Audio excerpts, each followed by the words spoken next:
Um, and it's an advanced studio, so it has fifth year undergrads in their final year, and then also master's design students in the graduate school.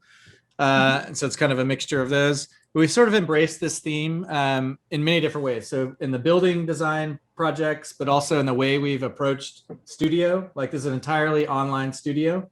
So we're trying to reproduce kind of familiar ideas of what a studio is like with pinups, critiques, but in a totally foreign environment, and just understand like what's produced in that kind of working model. And then also in the way they've collaborated. So they've worked sometimes individually, sometimes in groups, sometimes as the entire class. And then I've kind of mixed in different other kind of design partners into the process. And one of them is machine learning, which I'll talk about in a little bit. So it's sort of been a nebulous workflow that has evolved throughout the semester in different ways that we'll see. So it also starts this summer. I was on a task force to reopen UT, like a university-wide task force. And I was working with someone named Art Markman, who's kind of a local psychologist, but a professor and kind of a celebrity, like has a podcast that's really amazing called Two Guys on Your Head. And we're kind of thinking about like how the students, how the public could interface with our university when it's all shut down. Like we didn't have any kind of virtual campus. We had a bad kind of Google map, and that's all we really had. So there's no way to access campus three-dimensionally. So we thought about producing this kind of game environment for the core of the campus, which is called 40 acres, which is what you see here. And the idea of this is that this was a 3D model and an interactive platform that other departments, many departments could use. Game design could take it on and produce games in it, whatever. We could study traffic flows, all these different things. And of course, architecture, we could design future projects for it.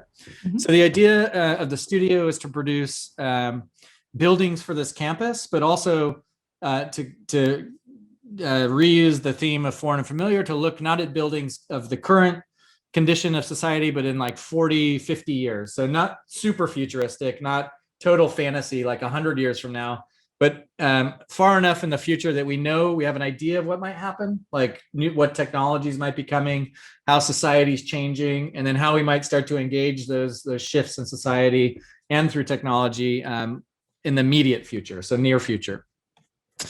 We started with machine learning. So they just, the idea of this was not to really get into machine learning. Like we didn't get into the technical details because we just didn't really have time. So they used Runway ML and just produced a gallery of images that they could use as new organizational structures for campus. So new ways of thinking about campus that wasn't purely from their author standpoint, but from something else, kind of giving them some direction. And so they collected images from different organizational structures, combined them in machine learning to produce these hybridized organizational structures. So not like in the earlier session, we talked about how like leaf structures were one of the galleries, but not just using that, but also combining that with another city structure or circuit boards or some other kind of system and seeing how those might merge to produce something new. So they kind of worked at groups at that point. And we divided the site using this really simple Delaunay algorithm. So instead of producing site plots like we traditionally do, or this is the outline or border of your site, we just distributed that site boundary throughout the campus, and then students, like a sports draft, picked their site. So it's like a lottery where one group picked one, and then the next group picked one. They had to respond to what the group before them picked, and there was even a little bit of trading going on, but it kind of developed in this more organic way.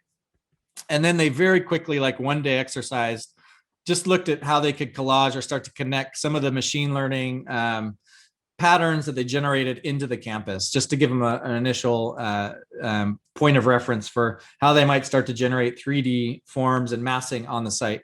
So this is the mid review. This is the kind of mid review of all the projects coming together. They were reading Colin Rowe and Fred Coiter's Collage City with the idea that, in that essay, talks about two different styles of urban planning, the fox versus the hedgehog, or like his examples are Hadrian's Villa, which is really a patchwork of many styles, all coming to create a cohesive assemblage, but still not losing the individual expression of each of those different patches that plugs in, versus a top-down scheme, which would be the hedgehog, which is really what the campus is already. It's a series of uniform buildings everything's limestone, everything has clay tile roofs.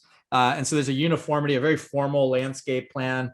And so how they might start to mix within that plan using these different ideas of Collage City, mainly from the direction of the Fox, where they patch these different systems together, and not only their own system, but there was feedback between groups. So as one group, introduced like an element, it might start to intersect and interfere with another group, and then they had to negotiate whether they trimmed each other's projects or if they actually allowed that hybrid condition to exist, and to understand what that might feed back into their system. So that's the kind of massing plan. I forgot to mention in the last review, Maxi, but another idea that we looked at was the fundamentals by Rim Koolhaas, the Venice Biennale, where they'd also look at it.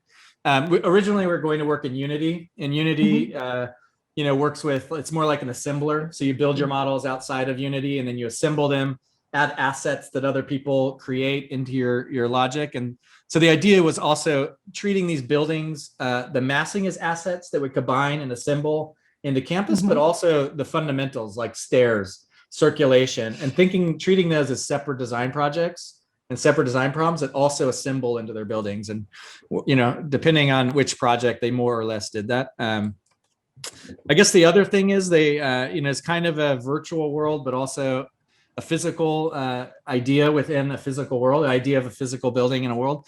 And so it was really up to them how virtual or how real this thing was. So some people approach it much more as like, this is a virtual experience that you're going to participate in virtually. Other people approached it as more of like a physical building that you would interact with virtually as a representational tool, but you would actually build the thing.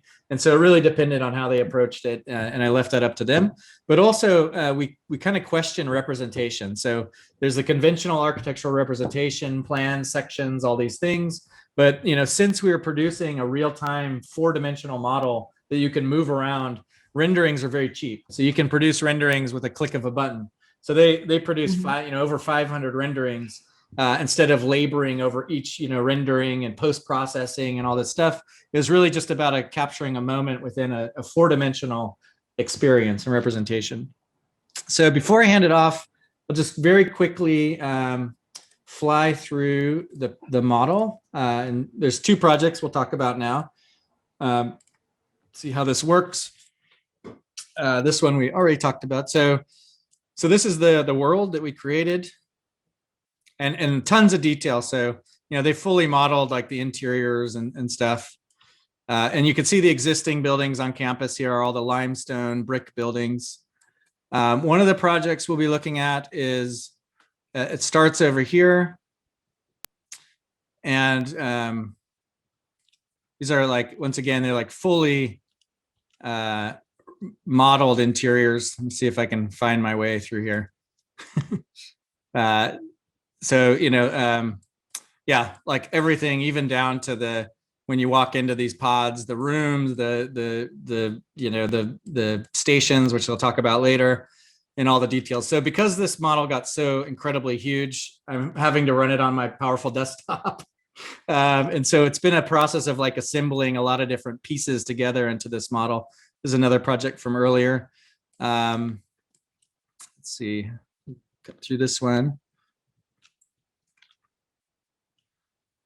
And so this is another part of that project, which they'll talk about second.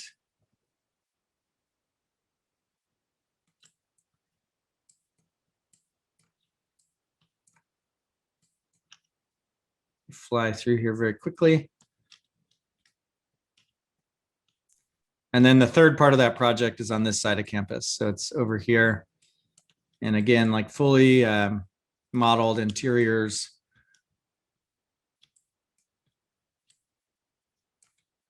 I think there's even, we got here.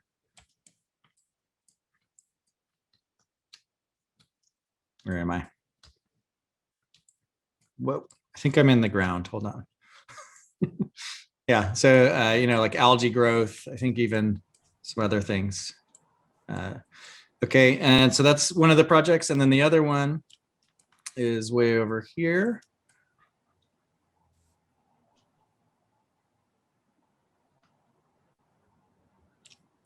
This, by the way, this building, June, I don't know if you've been to Austin. Long time. Okay, well, this is our actual architecture school. So that's Goldsmith right there. This is West Small building. I'm somewhere in one of these windows right now as we speak. Oh, I think I was there for TextFab one year. Oh yeah, yeah. Yeah, that's right. Yeah. So then the other project is this one here, which is what we'll start with.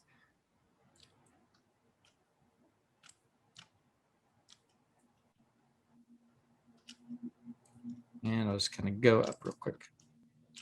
Yeah, this one here. So this group made 3 of these buildings, and she sort of developed one of the buildings of the 3. So that's the whole kind of campus with all the projects embedded on it. Okay, so we'll go ahead and we'll get started. And also, like, I have the VR thing. So if anyone ever wants to do it, just let me know. I'll send the file. It should work on most VR lenses, but we'll see. Anyway, let me invite introduce the jurors. So we have with us June Grant. So welcome, June. June's from San Francisco. She's the principal at Blink Lab Architecture, multidisciplinary design studio, does everything from urban economics, urban design, furniture, industrial design, like really all the range of different scales and types. Also a fellow board member of Acadia with me, so we get to meet monthly, which is really fun. And also past president of the SF chapter of NOMA. So great to have you here, June. We also have Maxi Spina, who was on our last session. Maxi's co-director of Spina Goo, and also currently design faculty at SciArc. Used to teach at CCA and Berkeley. Taught it or worked at many different firms like Neil Denari and Daniel Libeskind as well. And then we have Danelle and Clade. They're our local UT professors. Danelle Briscoe, who I hope you know, teaches the fabrication class, also an expert in computation, BIM, and not just BIM, but the theories and the concepts and the effects of it and everything around it. And my studio, my office partner next door. And then we have Clay Odom, also faculty here, who teaches a studio. I think you're teaching advanced right now as well. Kind of bridges between different disciplines, interiors and architecture. Frequent partner of mine. We do a lot of work together. So great to have you both, Clay and Danelle, and June and Maxi. So without further ado, Nina, are you ready? Yes. Okay. All right, I'll take it away. Okay.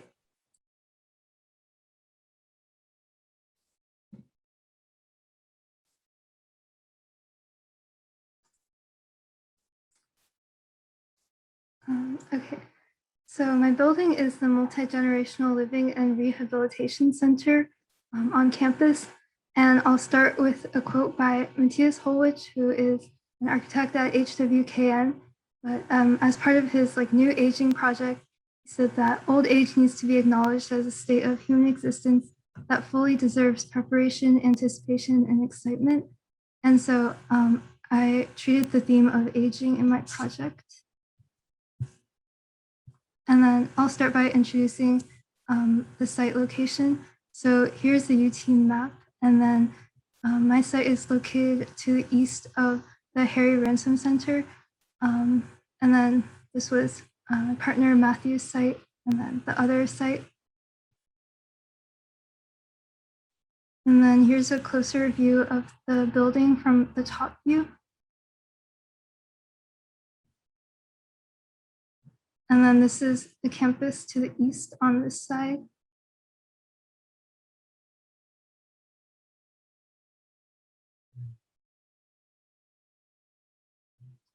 And then, so for our conceptual development, Matthew and I came up with 3 main elements. The first being this main glass bar structure that both connects and also cuts through the east side of the Harry Ransom Center. And then also these agricultural boulders, which provide social gathering space as well as rehabilitative qualities of water and plants, and also these long spanning and experiential circulation tubes.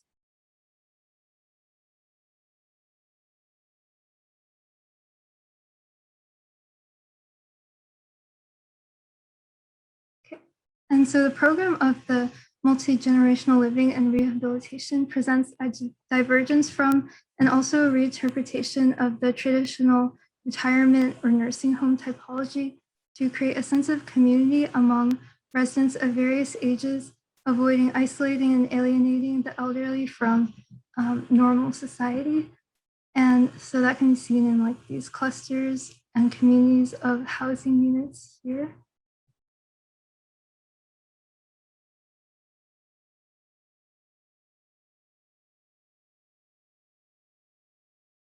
And then here's a public or private diagram that shows different zones throughout the building. So the more social gathering areas are represented in green, and they're located along the center of the bar structure, while the clustered and more private housing units are pushed towards the ends and the outside of the bar. And then there's also kind of like a in-between semi-private zone at the ends of the bar that can be used for the residents as like a lounge or work area. And then this is the same view reflected in this north-south section with the social area and then the units to the sides. And then here are some views from the social area. So this is on the top floor around the circulation spaces.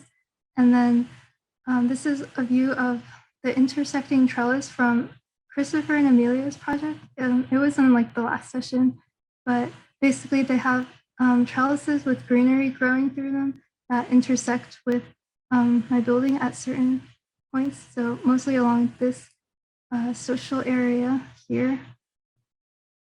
And this is cutting through from the east side of the building. And then this is that social boulder that was seen in the long section. And then so the boulders surfaces host a variety of plants. In particular, I was imagining traditional medicine herbs, which are harvested maybe by students or like volunteers that can make like a community activity.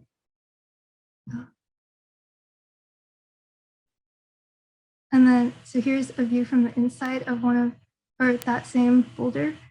Yeah, and then so I think that the intersection of like social gathering space as well as rehabilitation space makes rehabilitation a less isolating activity.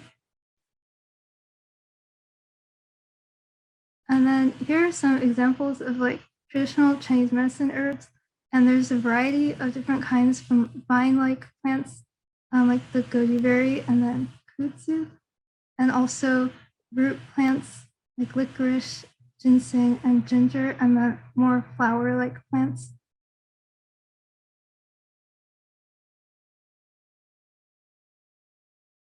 And then here's a view of potential students or volunteers harvesting these.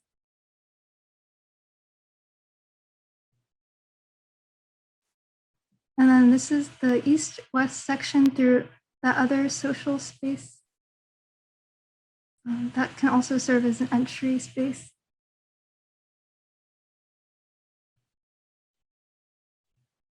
And so there's also a contrast between permanent and temporary. So this is one of those units within the bar structure. And then there's this version with the loft and also without the loft, but there's a divergence, and I'll like mention later some accessory dwelling units being temporary housing for visitors or family members, and more permanent housing for current residents and like elderly or maybe the ill. And then within this unit, in the lofted version at least, like one of the residents could live on the bottom floor while a temporary caregiver or family member could live here for close proximity. And then here is some renders of that permanent unit.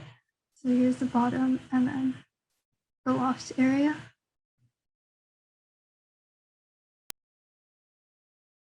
And so I mentioned the accessory dwelling units, but basically they're located within some of the smaller boulders in the building, but they can also provide temporary housing or like lounge space for visitors.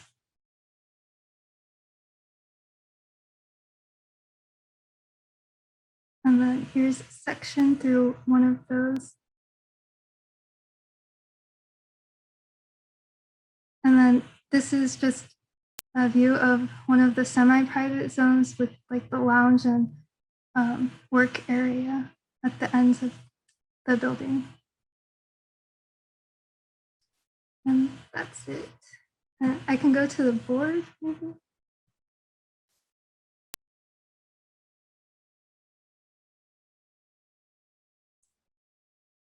Kory, can I ask a question before Yeah, we start? sure.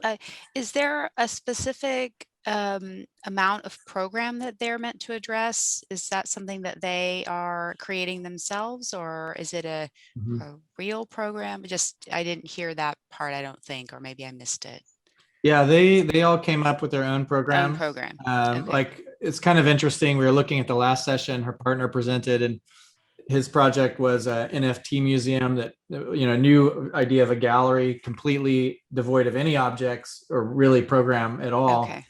Versus this one, which is the opposite end with the same building, So it's interesting. We kind of talked about how it's like a scaffold for these different programs to intersect, some more virtual, some more physical. And something that they were could be completely inventive of, like there was no direction from the university or anything like that, correct? That's right. Okay. Okay. Sorry to interrupt you, Nina. If you were. Oh, no, that's okay. That was the end of the presentation part. Okay. Nina, can you remind us what's the program in your project again? Just a list of types of room types. Yeah, so overall it's the multi-generational living and rehabilitation center. So there's like housing units and also like social/rehabilitation spaces. And in-law units? Wait, I'm sorry? And you mentioned accessory dwelling units? Yes.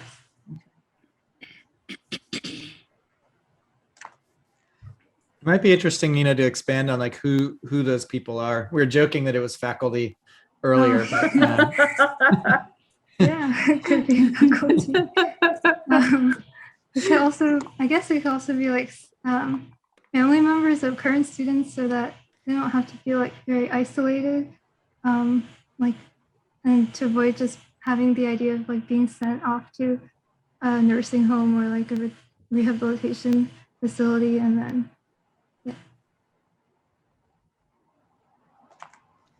I think it's a pretty interesting project. I think I'm drawn to it in a few different ways. And the one I'm drawn to least is the program.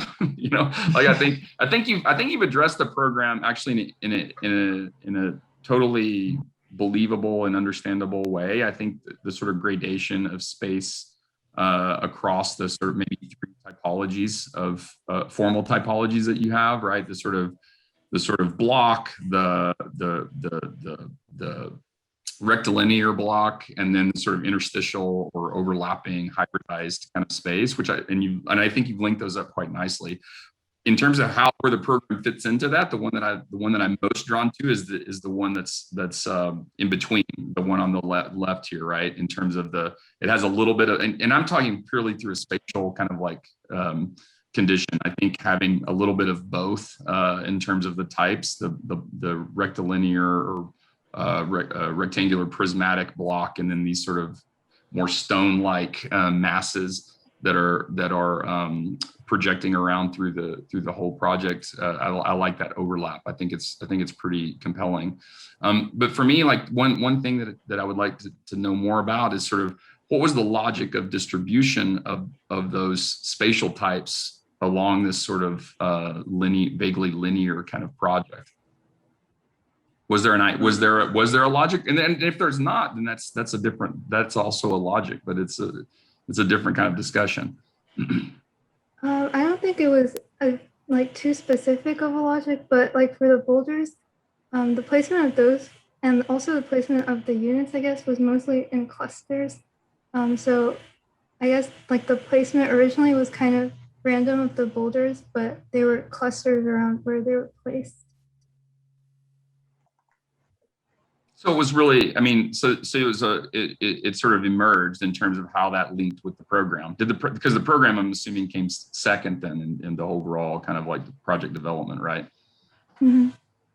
Okay, that makes total sense. And so like, I think if I was sort of projecting this project forward to see how it might, evolve over time, I think starting to maybe understand in the same way that you've kind of come to the program as maybe a second or third or fourth kind of question, I think going back through and starting to understand the kinds of conditions that are made both within and around that project and how those could start to be tailored or enhanced to affect the surrounding environment would be, for me, an interesting way to start to understand how the project could be kind of developed further. Because I'm pretty sure it's not fully conceived in that way, but and that's fine. But I'm all for like eventually like projecting things and then figuring out what comes of it. I think that's actually a meaningful way to work. But I think as you proceed forward, how to sort of evaluate that stuff as you go will probably get faster, right? And so I think for me that could be a way to kind of like project the project forward and to understand it both from the interior kind of programmatic conditions, but also what is it doing at the let's say the campus or the sort of pseudo urban kind of level. I think I was along those lines thinking or asking the question about program, not so much for its programmatic type, but more the scale of the operations and the scale of the building as it relates to the context of its surrounding.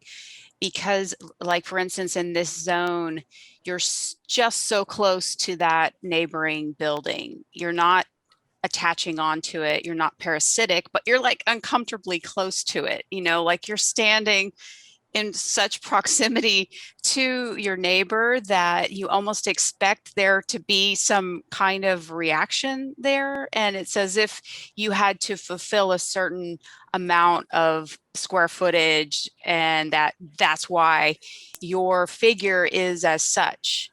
I think it's interestingly placed next to the ransom center, and it fills that void, which we all know so well.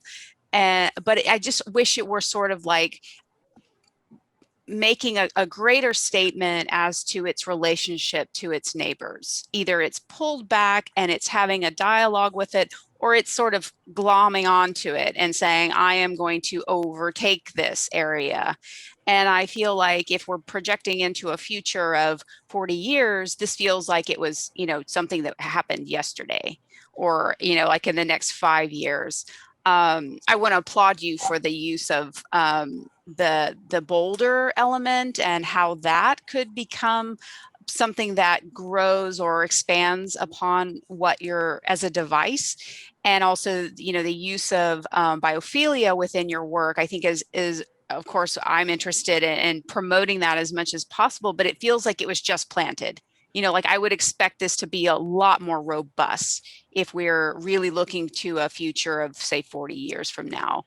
So I like many things about the opportunities that those boulders could bring to your project. I think I just want a little bit more of it.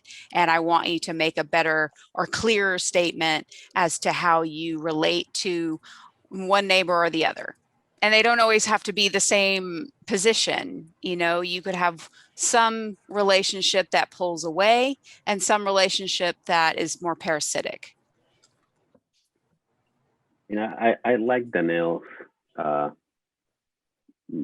point about what kind of at what kind of stage are we rendering or representing the project in this 40-year-long vision. And one thought that I've been having in my head as I listen to your great presentation is, if we're intervening on a campus that or university that we'll need growth, we'll need to attend to a higher population, right? Like we'll need to provide more housing. It will need to become denser in a way, right? So in here we have a project that will use the open space in between buildings, right? Like these things we call quadrangles, quads, plazas, with no specific purpose they serve on campus in a way. It's kind of a model of a kind of heightened suburbia, right? And that notion of the landscape is to be kept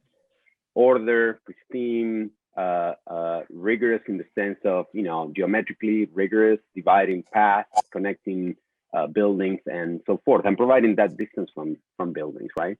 So I'm curious, the argument of the kind of landscape that you are putting here is one that bets on the kind of accident of a topographical construction that is artificial, but you know, perhaps can begin to introduce areas of differentiation, right? Like that is not that idea of a flat democratic landscape in a way, but there is more one to be interpreted, to be inhabited, to be almost in some cases dangerously inhabited. Someone could, like, I don't know, climb into this thing, like, you know, use it for who knows whatever purpose. If that's the vision, I'm thinking that your approach to representing that kind of nature through the boulders, it seems very controlled at the moment. And maybe there will be ways in which you could show the product into different stages in which if greenery is the thing that we're still going to bet on for the future of the landscape, this could be like overgrown, overtaken, even the building could be compromised with the greenery that begins to grow there. Or if it's more about, I don't know, a kind of more rock-like, boulder-like idea following your concept of the boulder, you know, perhaps, you know, it will take it on a different kind of aesthetic in a way. I like the notion of the boulder more as an interior condition currently, as the way you're showing in all the product. I find those interiors kind of fascinating from the point of view of, you know, individual inhabitation, right? Like that's the kind of counterpoint of this, right? Like as you begin to use these as dwelling units, those become, you know, pretty differentiated units, which I think as a housing problem, as a dwelling problem, it's a very interesting approach. I would just, you know, again, just to reiterate the earlier point, I think the imagery of this thing from the outside and the kind of conversations that I have with the contemporary campus landscape, that's the part in which I will just go a little bit more in a way. Yeah, I'm a little bit struck by how the images are are cut from a certain time and frozen. And so that makes it no different from how we design today.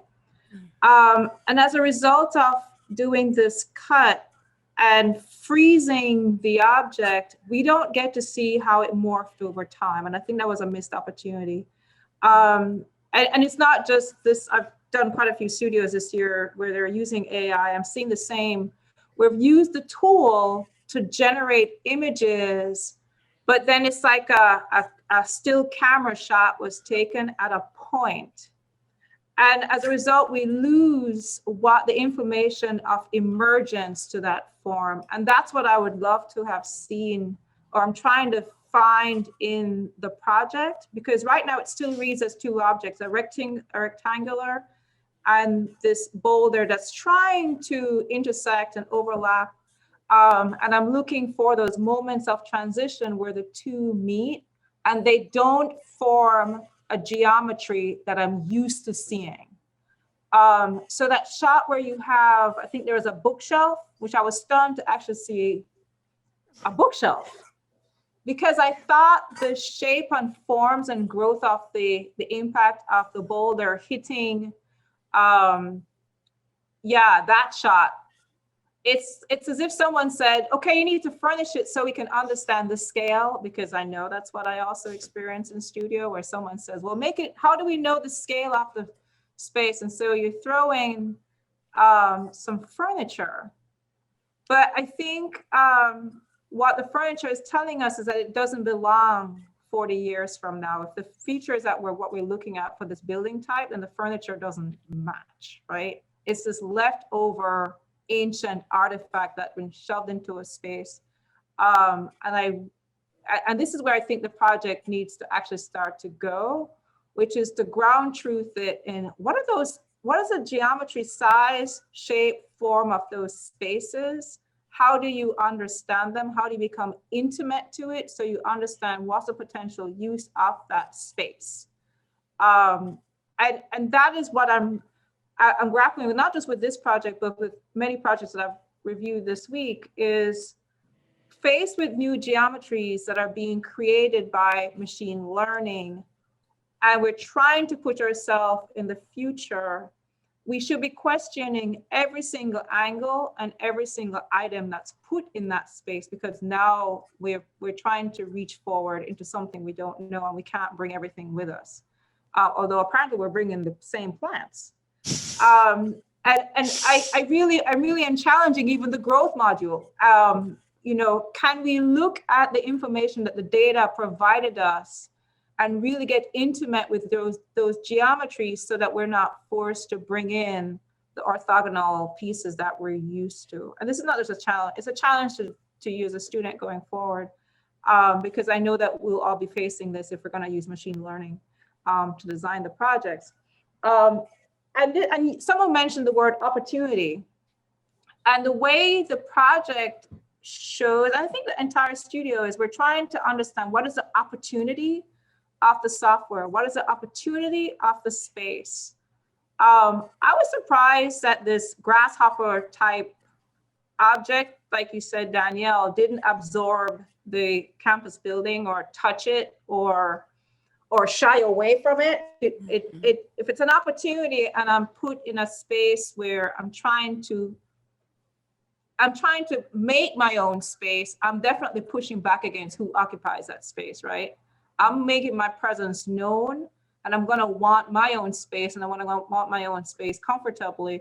What's that gonna take? Right now, your project sits nicely. It avoids all the buildings without being a little bit contentious, but I think it needed to actually, maybe it's just a site that you chose, but I think it definitely needed to have an opinion about its relationship to the existing campus buildings, whether it's gonna be absorbing it as kind of like a parasite, or it's gonna repel from the other buildings. But I think it needed to have an opinion about the surrounding buildings. Is that making sense to you? Yeah. Yeah, I like that idea about, or that comment about the furniture, because I think that is a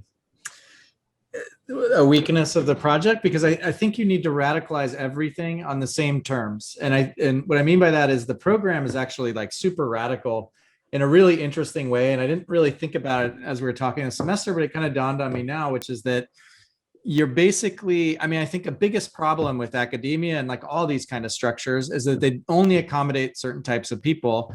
And there are people from all over the world, some who might need to bring their family, some who, you know, have different cultural relationships to other people, and people aren't individuals, they're linked to other kind of groups. And what this allows for is a way for other people, other types to, with other kind of ways of living, to actually engage in academia. Like their families come, you know, but then the question becomes, well, what does that look like? It's not just a conventional, you know, space for them. It's not a conventional home. It's a strange place to live on a campus that has a super long history and set of expectations and systems in place. And so that's like super radical when you think about that. Like it allows an opening for other people who couldn't previously be here. And I think the same thing needs to be done. That same kind of radicalization needs to happen to your furniture and to happen to everything, the way it engages buildings and all that. But I like the premise quite a bit. Nina, did you look at Capsule Hotels, like what they have in Japan? Mhm. Yeah, I think Kory mentioned that. Naga King. Okay, that's good. Of course he did, because it seems like Because we all do every time. because we always do. No, I think that yours takes on that typology, and I feel like that would be a very clear way for you to say, this is what my precedent is, and that I'm going with it in, this direction and taking it further from what we already know from what's been done. And I think that what you have done in terms of a module system could be expanded upon in the direction that, as being discussed, that these assets are just like killing this rendering, and that we could be reconsidering what your logic with the planting typology could mean. What does it mean that you have a very specific plant list, which is incredible, and that it's really challenging Western medicine by covering the building with such. And so I would have taken another a stronger presence and a stronger opinion, as June said, about not just the relationship to the building, but also the relationship to what you're packing the building with. That it's not normative, and that we're not going to be taking ibuprofen with every hour of our day, and that it might be fed to us in a different way. It might be given into a micro atmosphere within the capsules or something of that nature. I think that the idea of integrating that part of your project more would be where you should spend your summer, or at least I would hope that would be the case. But I also have my response to the capsule. I didn't go to the Capsule Hotel, but my mind went back more to Mayan stone wall and corn husks. And when you look at the geometry of the corn and the grain, you see that they knit together in a very specific way, and that the way the corn grows and occupies the husk, you see similarity in how the Mayan walls are built. And I would bet also that if we look closely at Asian wall construction, ancient Asian wall construction, we will see similar formations and manipulation of stone to have a dry set in order to accomplish a dry set. And so my mind actually went to ancient structures instead of the Tokyo capsules, but both I think are equally worthwhile. Looking at how does a unit cluster in its geometry that forces the next one and the next one and the next one, that they're not identical, but the one before forces the shape of the one that comes next. Yep.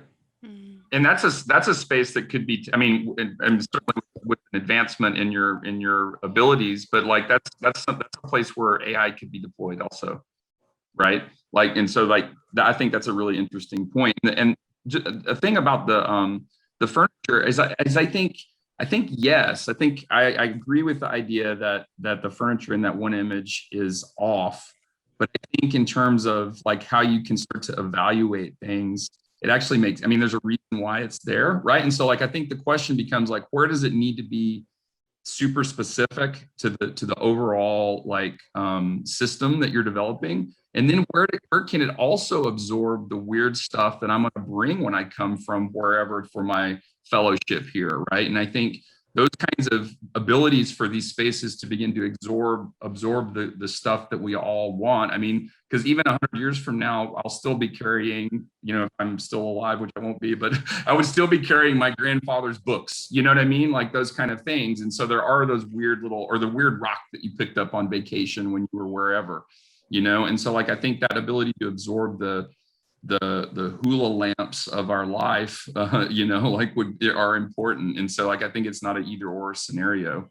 It seems like, and too on the outside, like, and I'm looking at this kudzu vine, which is like the most crazy plant ever, certainly in the deep South where it kind of has taken over. But like, I think that maybe is a logic of extension and specificity that could be taken on too with the overall growth of the project. Super interesting though. So, well, I think we'll keep moving, but I like that idea. Since it is a retirement home, it's probably actually not these contemporary objects. It's probably objects from our great grandparents that will be filling the space. So even older entourage, I would say. if you're calling down as you get older and keeping just the important things. But anyway, we were the grandparents. It's 40 What's- years from now. 40 Yes. years. Yeah. It's for us. That's us. Yeah, our children are going to throw out all our stuff. They're not going to keep the silver. Awesome. All right. So next we have Bella, Will, and Coleman. You ready? Yeah, I think so. Yeah, I guess so. I guess we have to be ready at this point. So this All is right. now 3 people presenting like together. They're all working on it together. Got it. Okay. Yep, that's correct. Okay, let me share my screen here. Can y'all see my PowerPoint? Yes. Yeah. Okay, cool. So hi, I am Will Hackman. I'm Bella Chow. And I'm Coleman Brink. And let me click. So as Kory briefly mentioned at the beginning, or introduction of the studio, we highly focused and relied on our machine learning to kind of kick off our project, to organize our site planning, and to establish our formal language within the site. All this was done through compiling images such as aerial landscapes, organic natural patterns, and cityscapes to create what you're seeing here, the skiff that you're seeing here, which produced images like these, which are 3 of our favorite, and gave birth to our overall site plan collaged. So through our 200 images, we collaged our favorites together to give notion to our implied and designed site here that we've kind of broken up into a few different parts. Within the diagram, we noticed that there was parts of heavy massing or heavy outlines, dark spaces, in junction with the lighter elements, connecting these 2 things together, connecting the heavy masses to that of the lighter masses, kind of like cartilage and a muscle. So therefore, we continued on and implemented our masses, or design masses over those outlines, those forms that we saw in our collage, as we can see here. So there's that transition from what we were given and how we implemented that from our collage into our site and our site selection, which was pretty tricky considering that we were very separated from the north part of the site down towards the middle of the site and the 6-pack. So Will mentioned how the large masses in the site they're all connected by like these kind of interweaving, it's like an interconnective tissue almost in the collage. So we wanted to recreate that tissue in 2D. We wanted to recreate that in 3 dimensions the best we could.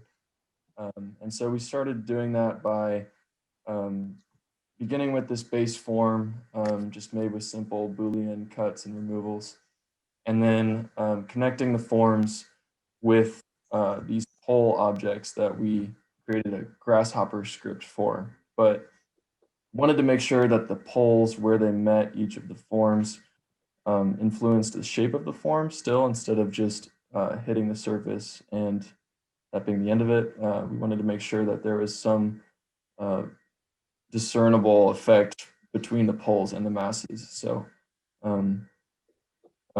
we created another grasshopper script that then kind of transferred the direction and size of the intersection between the pole and the form into intersecting bands across the forms. So then we filled each of the forms with the appropriate program, and that is essentially the generation of each of the forms.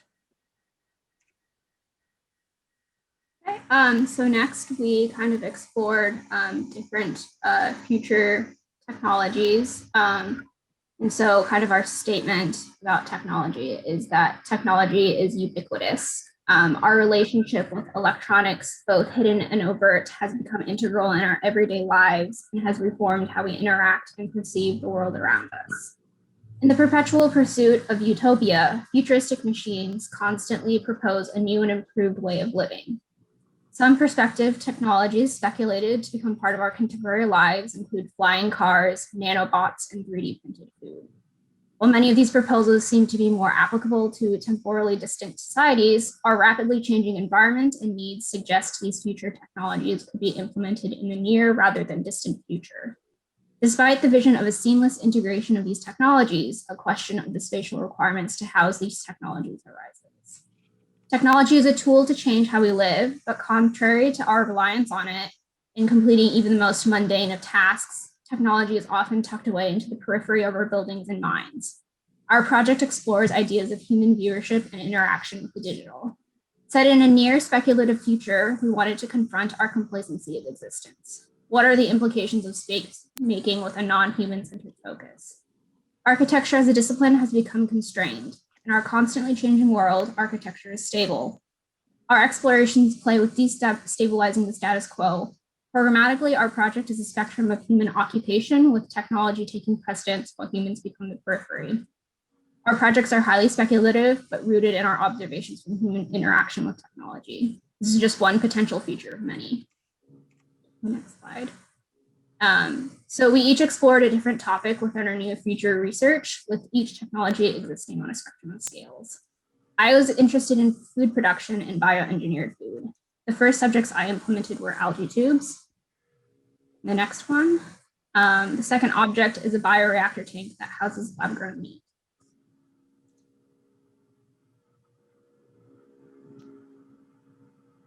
Coleman. Oh, the servers. So the servers were specifically meant to accompany the drone housing units, which I will talk about in the next few slides. And then lastly, on the larger end of the spectrum of kind of the objects, I designed and implemented something that we're calling a learning pod. So these individual pods would function as a replacement of like our current learning format of classrooms, lecture halls, computer labs, etc., and fully adopt virtual learning in setting much as on a much more individualistic scale, kind of like we've been experiencing all during the pandemic. So the two masses that I populated are located on our north plot, which was seen in the site plan that Will showed earlier, which is located next to the biological laboratory building. I was particularly interested in exploring the viewership and rhetoric that surrounds polarizing societal views of bioengineered food. Food insecurity, already a problem faced by our world, is slated to rise in the future and increase the disparity between classes. Genetically modified crops have existed as a method to address these disparities, but conceptions of unnaturalness of GMOs is just one factor of many which has caused pushback. The near frontier for bioengineered food is the production of lab-grown meat, but similar conceptions exist that prevent these products from being completely accepted into the market and diets of consumers. So the next slide.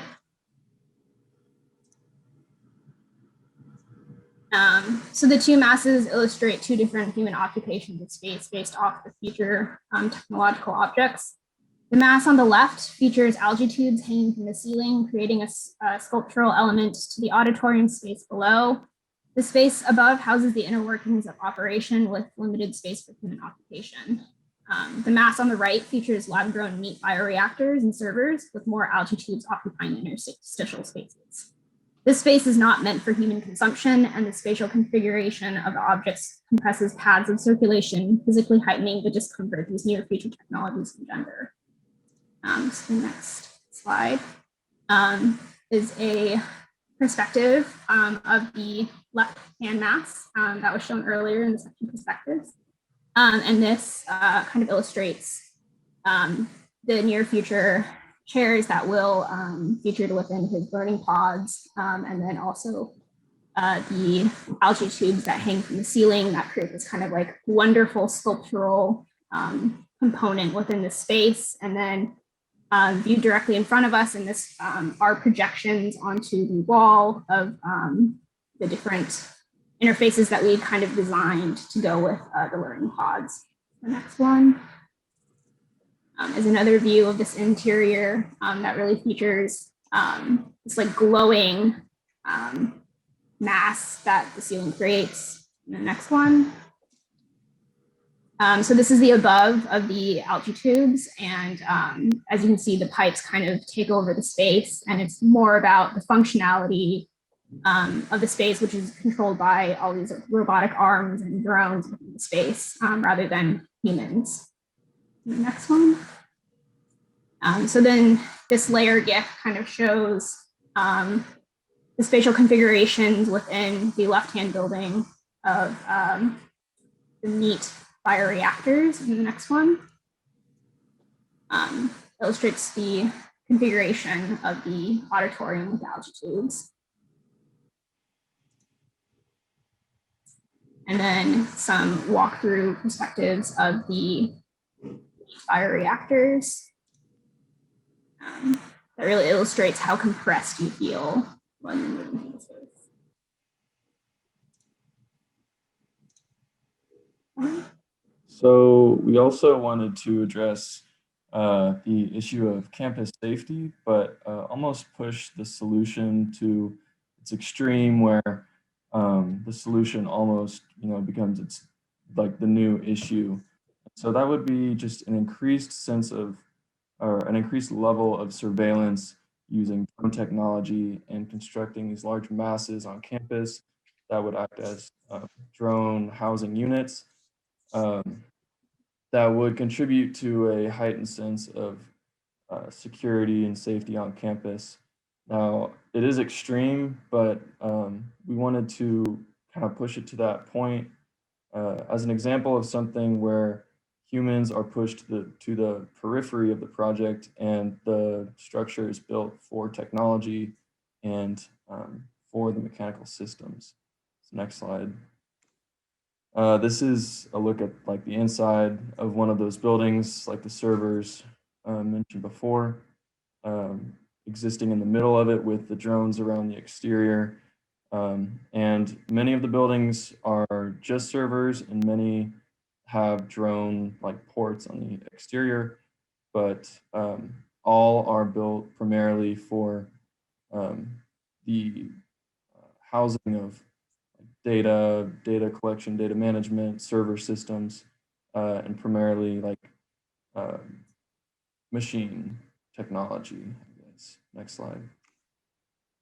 This is another kind of diagram explaining the evolution of the form, exploding the actual surface from the structural skeleton that resulted from the intersecting poles that weave between the forms. Next slide. And then you can click between this and the next one, but this is a daytime and a nighttime rendering of what that common space between these forms might look like, with the pathway weaving between them. The pit in the middle is something that we included to emphasize the impact that each of the forms has on the space around them. And it also delineates certain areas as new pathways that weave below the existing elevated walkway. So it's kind of like a woven sense of circulation, going back to that original diagram we started with. This is also, you can flip back and forth between the next slide, but day and nighttime renderings of one of the taller masses with the skeleton structure. You can see there those intersecting bands with the poles supporting and connecting between each of the objects. But also, like, this is one of the drone housing units that would exist as one of the main ports, like the main hub on campus of this newly developed surveillance system. And then this is actually a combination of images that are the results of the total combined model of the entire studio. And the trellis system is actually a really nice, really nicely integrated into our site. So I wanted to include that to point out the nice effect that the trellis system has intersecting our area. And one final rendering of the center of the site, the main hub of those server towers. Okay, and I guess lastly, so as Coleman and Bella have briefly mentioned in our narrative, that this is a society that we've envisioned that has had to conform pretty much to the needs and demands of innovation and technology. The desire of pure optimization, efficiency, integration, kind of all these systems that we see in today's society has begun to ignore the human interaction. The world around us has matured in a way where we can no longer rely on the importance of this interaction, economical solutions, and moderation of spaces. The formal language of tomorrow is struggling to accompany our drastically changing programmatic needs and the depletion of usable space in the dense city of Austin. So briefly, as I mentioned before, the designed object for my program for the latter half of the semester was this modular learning space, where we've theorized that all projected learning will take place virtually. The need for large areas such as classrooms, lecture halls will pretty much become obsolete, and virtual learning kind of will take over, as we've kind of viewed or seen firsthand during the pandemic. I think today a normal student requires about 50 square feet of space to learn. And in the future, where space is much more limited, these pods propose 15 square feet, trying to save that scarce space. So the pods themselves have been designed for the use of one person, where they would pretty much spend all of their hours of day learning, replaying lectures or studying materials. Each pod is centered around an immersion unit or a chair where a student or professor would consume learning materials, and their brain waves would be recorded so they can later play back, those lessons, what they learned on the screens kind of around them. Since this is a small space, it definitely emphasizes the impeding use of technology. I think where all the screens and electronics that surround us every moment of the day kind of make us desperate in a sense that we feel like we're no longer relying on human interaction or what we consider learning today. All three of our explorations, Coleman's and Bella's, I think, explored this idea of human viewership and interaction with the digital. And in this instance, like, technological learning has become the efficient method compared to what we practice today. Yet this is the most architecturally and spatially constrained out of the examples we've given so far. So here's just that one interior of that stark interior of that learning pod. So obviously the pods themselves have been designed to be modular and are stacked in a way, hopefully allowing them to occupy spaces that were once used as classrooms, lecture halls, meeting areas, common spaces. Thus create the slim network of circulation on the outside, moving in and around each of the units. The circulation space has become spatially restrained in response, limiting social areas of human interaction that we're accustomed to before the pandemic.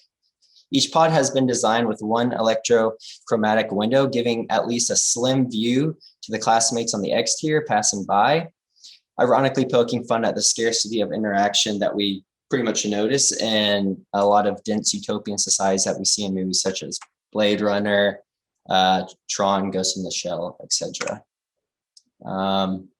While we were exploring these objects in their different scales, I think we noticed that we were flirting with the utopian, but we believe that this vision is grounded in a near future that's taken the first step, establishing itself in like a dim dystopian future, but it hasn't fully spiraled downhill, kind of like those case studies or those movies that we all watch and enjoy. Here's just another rendering of that pod and the stark difference between the interior of the pods, contradicting that tight, dense, kind of dirty exterior of the pods, which we'll see here in a moment. So the next step, I guess, for myself was implementing the system into the form I selected, which is on the lower part of the site, kind of consuming around the 6-pack. So the implementation of that begins by establishing the structure and circulation required for each of the pods, kind of like I just showed in that diagram. They're all adjusted to sit within this kind of large brutal element. And of course, as we've previously seen, our building transforms at night, lighting it up. But I also took it upon myself for this building, my program, to also implement the programs and objects that Bella and Coleman pretty much talked about. So it was how all those can fit within this one form and can work together in unison as they would have to in the future. Kind of creating an accumulation of all those where they'd be interacting with one another, but also intruding on each other's programs. So you can see that a little bit better here of the three systems with the Coleman servers on the lower left-hand side, obviously the pods kind of crawling up the empty space, and obviously the algae tubes that Bella mentioned, establishing themselves kind of in those nooks and crannies of the crochet. And of course, a lot of night stuff, what they look like at night. I guess here's an interior render where you can kind of see that organization of the scales that we used a little bit better with the servers on the left, the algae tubes and the pods. As Bella mentioned, they're all kind of on top of each other, creating discomfort for the human, the user itself. But again, we believe or envision that most of the time would be spent inside those pristine pods rather than outside interacting in these spaces. Yep, here's another view, kind of crazy looking, definitely limiting in space. And a couple quick walkthroughs of that space. Hopefully they play okay without too much lag, but hopefully it gives a sense of the spaces we're dealing with, the tightness we're dealing with, and how we view discomfort will be moving into the future, where these technologies and these systems that we will have to depend on or even depend on now, growing food, learning virtually, storing data, managing data, so on and so forth, will become even heightened moving into the future.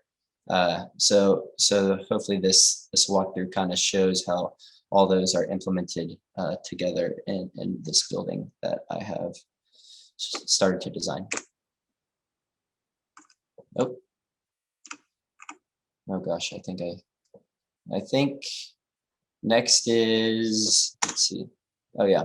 And then again, just a section to help understand those spaces, the really tight spaces in between each pod, in between each unit, where no longer we kind of rely on the professor teaching the student and professor all occupy a similar space, a similar form that has been adjusted to fit the formal language of the future. So just that at the daytime, that at night, obviously with the algae tubes and servers and all that screens and stuff glowing. I think all this really hurt Kory's computer, so might have to owe him a new computer. And lastly, here's the exterior view of the form, kind of looming over the pit underneath on the south side of the site, which, as we discussed, is kind of harsh in nature, a harsh gathering space, more or less. But we assume that most people would be either consumed in their technologies or too afraid to hang out outside due to possible health or environmental concerns. So that kind of gives a language to these pods, and obviously contrast against that bright interior of all the technology. So a quick conclusion within our narrative, our technologies have officially established themselves as a strong programmatic dependency, radicalizing themselves in what we view as a society, not just in terms of daily life reliance, but also in terms of spatial needs. The space making in this near future is quickly pulling away from the human elements, teetering on the border of being lost to a future that is no longer designed for humans and human interaction. While as a group, we hope not to see a dystopian future as such, we hope that our speculative narrative and design approach in this project explores that fine line in a way that we can learn from and adopt to. And that's it.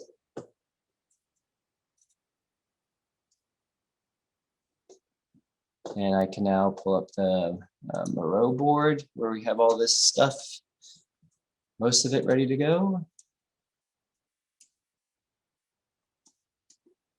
Might look a little bit better.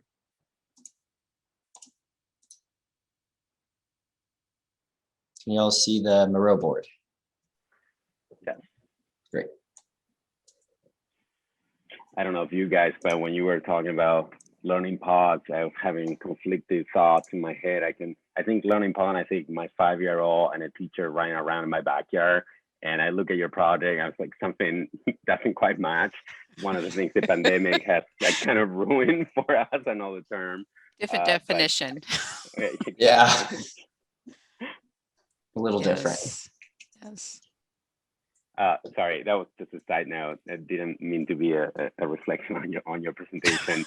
I love the way you guys presented. Super. I mean, a watertight argument and also execution of the design ideas. I think the level of detail of the, in some cases a fiction, in other cases, a kind of a reality, a very tangible reality that one could apply or take lessons in the present. That's fascinating. So I was just blown away from beginning to end through the presentation. A couple thoughts that I ran through my mind. It seems that you guys are pitching this very immersive environment, right? Like the amount of interior shots, interior and in between shots between the cells or pods were fascinating. I think the vision there to kind of find a kind of proper architecture, materials, and tectonic definition of those spaces, to me were like among the biggest contributions of the project. The exteriority of the project, I also find it super exciting with references to Archigram's Walking City and whatnot, that kind of vision of the future of projects that, connect to the ground and to each other and to existing structures through almost legs or limbs, if you want, right? Like that kind of interconnectivity that makes the project kind of exist almost as a machine, right? That to me it's great. Again, perhaps more on the kind of fiction territory, but I totally support that. The part where I'm a little struck, and I don't have an answer for this, but it's just a thought running through my head, is that, as we know, these type of infrastructural buildings, these kind of storage buildings, facility buildings are totally immersive. They can completely do away with the modernist mantra of interior, exterior views, all that kind of stuff, right? That has like, governed architectural thought in a way, right? Mm-hmm. Now, there's a competing demand there, which is like campus stylistic decisions, and the idea of the kind of the familiarity of the campus is going to have problems with that, right? Like a building without windows is going to run into some issues with the campus architecture, right? You kind of have to be able to task and code the facades and the envelope of your building with some kind of architecture, with some kind of tectonic that brings the product home in some capacity, and aligns it to with the scale of the surroundings and the kind of contextualism, right? So how do you work, or how do you produce some future notion of contextualism without necessarily doing like windows or apertures? That's perhaps to me the kind of elephant in the room there, right?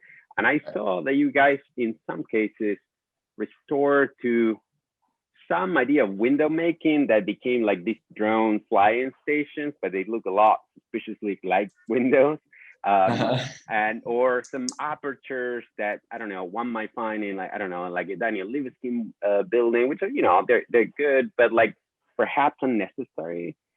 So I'm just curious about that, right? Like how do you tackle that issue of the black box of these large storage facilities when at the same time you have, the competing demands of the familiarity of the campus and, and contextualism in general, in this case, very specifically in the American campus.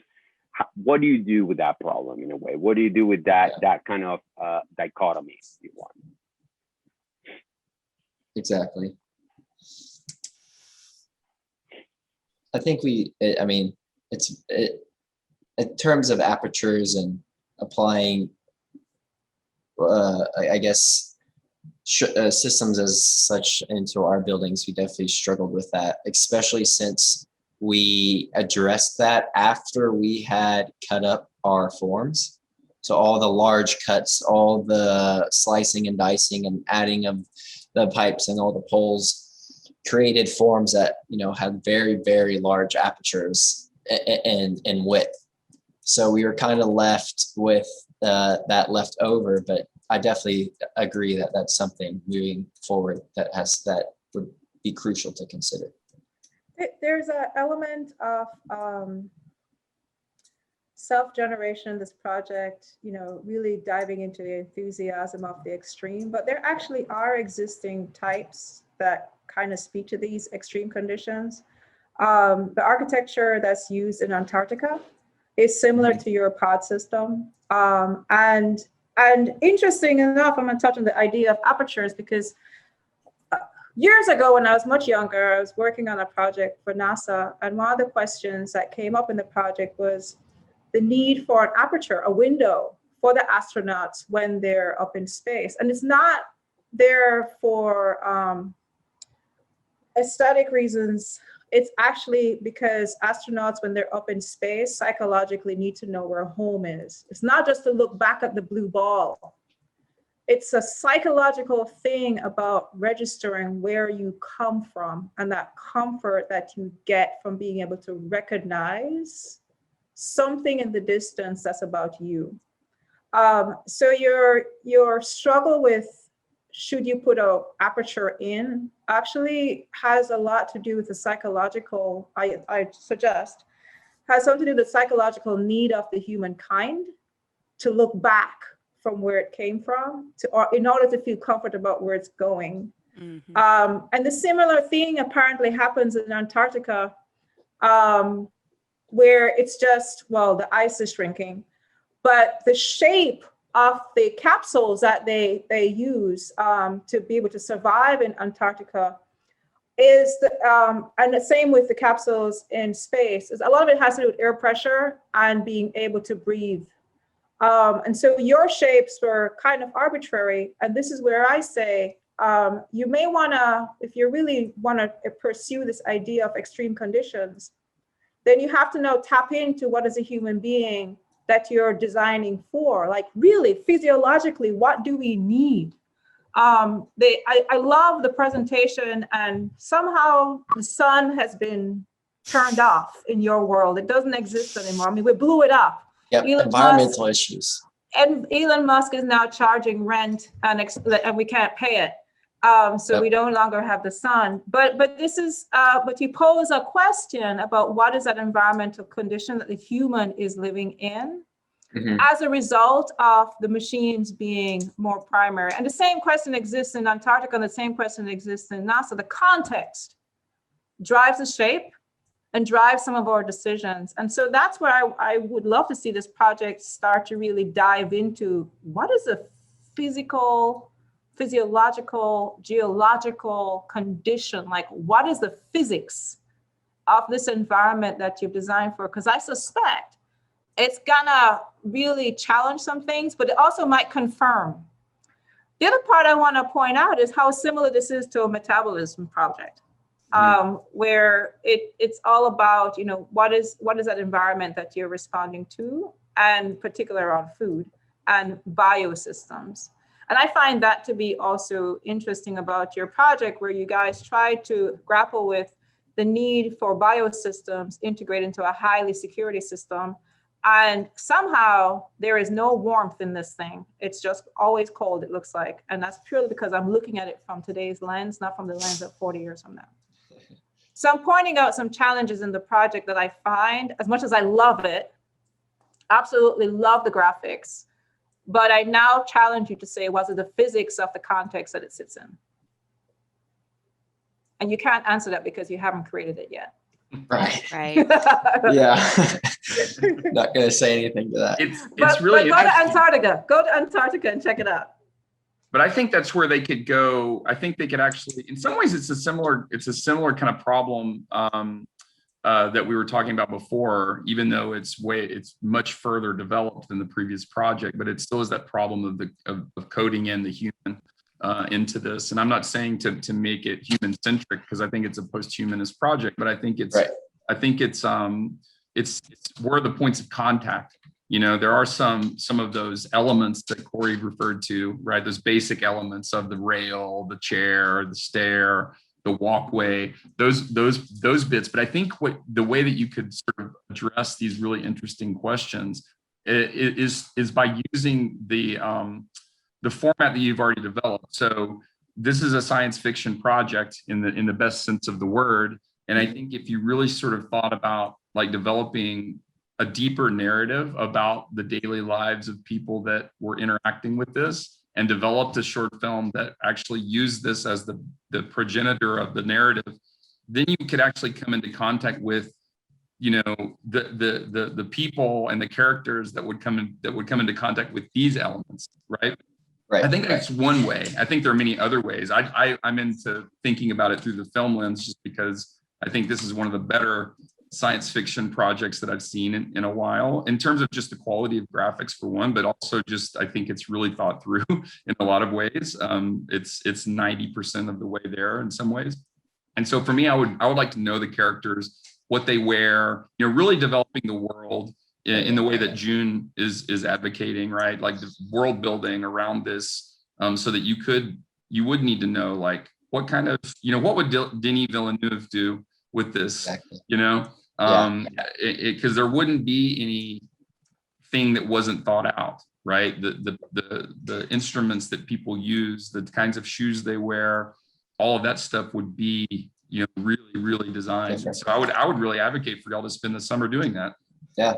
Not in a way that we normally do, which is just like being, you know, being jerks about developing your work. I think there is something there. So I was going to say similarly to those comments. I mean, I think the collaboration between you three is really incredible, that it's not just in the graphics, but just that you've been able to design portions of a world together. I think that that's something to really be to commend. And I just was thinking, you know, what is the sort of contemporary canary in the coal mine that you could bring to this scenario that is, addressing what Clay is saying about a human scale of one person going through this scenario. The chair seems to always be empty, and there was maybe one silhouette of a teacher at some point, or some like there's very few indications that this is being occupied at all. And I think if you did choose a character and made that fiction more true to what could be imagined and speculated, it would become all the more rich. Mhm. And I say the canary in the coal mine, I don't mean actually bringing that tangent into it, but what is the contemporary version of that allows someone to sit in one of your cubicles for more than 12 hours a day and not go a little Crazy off their head? So I would say there's that. And I did commend you on like working together, but as an infrastructural approach, I'm so fascinated with data centers and what that means for an information model building, and how that is the future of our building envelope. So to keep that as a separate component, as a separate entity from what the envelope is about with your pod and your algae system, to me is a missed opportunity that you guys. And the next version, like the algae system is one layer in your system. And then the other layer is the data center requirements, that those things are not like, and this is our stage for algae, and this is our stage for data center. Those things are like inseparable completely. And that every opportunity, every micro space that you have in this allotment is given over to the ability to generate data, because that's where we're headed. Right. And the ability to generate algae, because that's what we'll need. And I just think that the next sort of version, say 15, would bring me to a place that those things aren't separated, that they're not distinct anymore. Right. And then, sorry, if I can keep going, I love your project. But, you know, going back to what June said about connecting psychologically, the shell should be about an open space that allows them to get out of that pod, get some fresh air, and they look at the tower and they're reminded. That slit in your envelope is about looking back at the western sun that is not there and its silhouette of the tower, you know, that is part of, I mean, where it's placed. That's our icon. That's our figure that is the campus that we know. Sorry, I took up too much time. Still struck by the grid system. I'm not sold by it. It works really well because you started with you know, the micro, which was the single pod, and you thought about aggregation, and you thought about going outside. I'm just not convinced that we'll have solid walls. Mm-hmm. And I'm not convinced by the orthogonal grid. And it could be much just my own personal dislike of the grid, but I'm not buying it. It looks great. It a contrast to the weird shapes. And so it's a contrast in the image. It looks interesting, but I'm not sold on why the aggregation system is based on a orthogonal grid. And I'm still not convinced about why walls need to be solid walls or thick. I've been thinking about what the conversation June started and Danielle followed, and I don't know. I'm not set on this one, but I'm wondering if I were to be looking at many of these interior shots with some kind of sign of life, whether it's like human, like entourage rendering, or you know, like making the spaces more palatable to our current present demands of, you know, outside air and breaks in between work shifts or learning periods and so forth, which I totally understand, right? And I can totally back that up. But I'm just reflecting about the fact that what makes me attracted to some of the visuals that you're putting here, and I find them in some level kind of terrifying. I think that's why I probably like that there are no people there, and then they look a little scary in a way, right? Like that. Perhaps there's something terrifying about this type of future and this form of life and this form of learning in a way. I know I'm making a value judgment there, but I don't like it to be that way. But perhaps that's where at least make me drawn to this, to look at this form of interiority, to this kind of completely immersive environment. There's something fascinating about it, perhaps something wrong, I don't know, but I just wanted to put it out there as a kind of as an anxiety, let's say. Yeah, we definitely debated a lot about who would we see in these areas or in these forms or in this scenario. And y'all weren't here, but John Blood was in the first review, and when Kory mentioned that this was projected to be like a video game, and we obviously modeled it to detail as a video game and all that. And John Blood's first response was, so what's the story? What's the narrative? Who are the characters? What's the mission? What's the objective? Who's the hero? Who's the villain? So on and so forth. And he obviously didn't present our project, but I think he would have said something very similar. What's the story? Who are our characters? Because they obviously wouldn't look like your Inscape people. And I think it's funny because we never really specifically established like who the characters are. I mean, I don't think we ever had that conversation. No. I do think that, I mean, the way we worked together, I think we kind of had the same person in mind at some level. So I don't know, it seemed like we were designing like at least a similar time. Objective, yeah. Yeah. I think one thing I love so much about all the projects coming together on one campus, it's not like they all designed different buildings for the same campus. They all designed different, well, they did, but not in the same location. They're all meant to exist together. And so your users are really the other people in the other projects. And when you start thinking about how weird that is and connecting it to the idea of the collage city, it's not only a collage of massing in buildings. It's a collage of person types and technology types. And I think that's where the game world could really be interesting, because it's the conflation and the aggregate of many different approaches to living at the same place and same time. And I think that's what takes it more away from reality and more into the virtual as a game, an actual game, which is really the ultimate idea of the studio.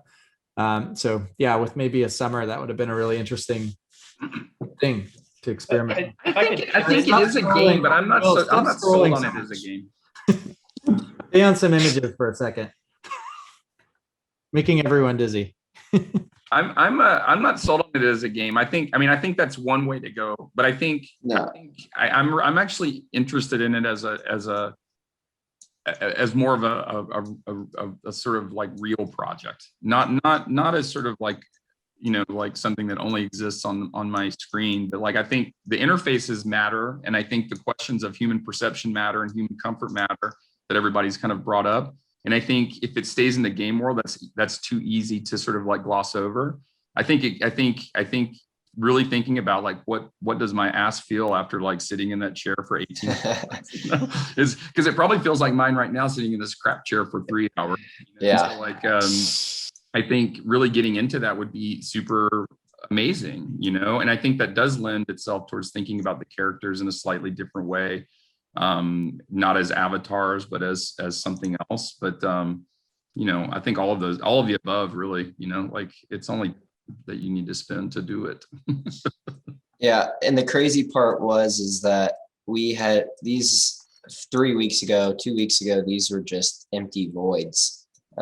Clay, you were in our mid review. Yeah. And they were empty. So I think there's a lot of potential. It's orders of magnitude better than it was at the like on all levels, right? Like, which I really commend, because it just takes work to do that. And I'm a big fan of work, and I think it shows here, and I really couldn't say enough cool things about this. So work's good for the spirit.